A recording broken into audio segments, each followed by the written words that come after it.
po' come funzionano i referenti regionali. Lui è il coordinatore dei referenti regionali, sentiamo un po' cosa c'ha da dire il nostro buon Roberto. Sì, io appunto mi occupo di relazioni esterne. Diciamo che la scuola ha bisogno di far conoscere quelli che sono i contenuti principali dell'attività attraverso il contatto diretto con i club, la ricerca di sponsor e anche, diciamo, le amministrazioni locali, quindi ci sono organizzazioni che possono attraverso, diciamo, la comunicazione dei referenti regionali, quindi in ogni regione c'è un istruttore, qualcuno che possa andare a contatto, far presente quelle che sono, diciamo, le peculiarità di un corso e di una scuola di pesca mosca.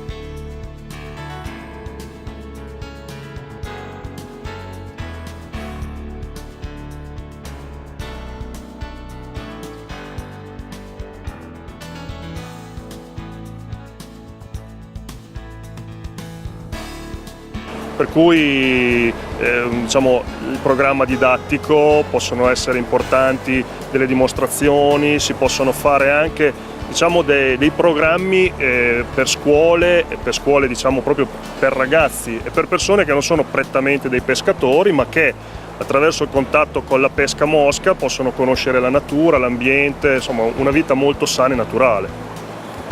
Grazie Roberto, adesso attraverso un altro nostro istruttore vediamo un po' come è strutturata la scuola sotto l'aspetto piramidale, diciamo, no? Partendo dal nostro direttore Massimo Magliocco a scendere fino ai nostri istruttori.